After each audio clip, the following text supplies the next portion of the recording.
Hai, perkenalkan nama saya Novita Elsa Kakak, saya dari kelas 3A03.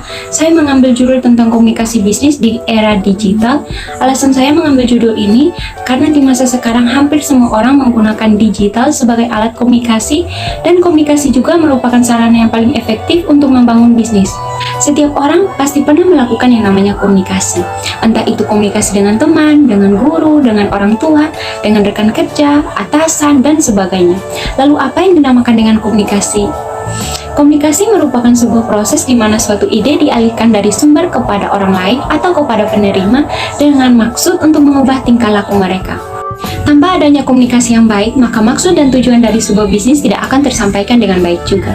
Lalu apa yang dimaksud dengan komunikasi bisnis?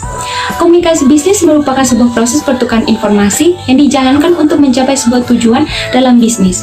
Tujuan dari komunikasi bisnis yaitu untuk mencapai tujuan bisnis agar bisa berjalan secara efektif dan efisien sehingga tujuan perusahaan akan tercapai. Selain itu juga untuk menciptakan interaksi dan hubungan dalam perusahaan, baik itu hubungan antara perusahaan dengan karyawan, hubungan perusahaan dengan konsumen. Dalam gambar di atas, kita bisa mengetahui bahwa dalam mencapai sebuah tujuan komunikasi, pastinya ada banyak sekali hambatan-hambatan karena tidak ada komunikasi yang lancar tanpa suatu hambatan atau tanpa adanya noise. Ada banyak sekali gangguan yang bisa menghambat proses komunikasi bisnis dan membuat perusahaan tidak mencapai tujuan tersebut. Hambatan yang pertama yaitu pesan tidak jelas. Pesan merupakan salah satu yang penting yang harus diperhatikan dalam komunikasi. Jika pesannya saja salah dan keliru, bagaimana tujuannya akan tercapai? Hambatan yang kedua yaitu salah sasaran berkomunikasi. Salah sasaran saja, maka kemungkinan besar komunikasi tersebut juga akan gagal. Maka dari itu, sebelumnya kita melakukan komunikasi, kita harus terlebih dahulu menentukan siapa audiens kita. Hambatan yang ketiga yaitu tempat.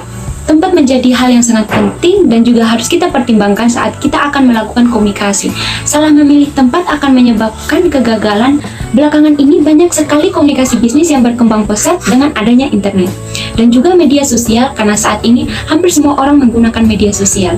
Akan tetapi banyak juga orang yang menilai bahwa WhatsApp, TikTok, Instagram hanya bisa digunakan sebagai saluran untuk berkomunikasi dengan teman dan keluarga. Akan tetapi sebenarnya fungsi media sosial itu telah berkembang semakin luas.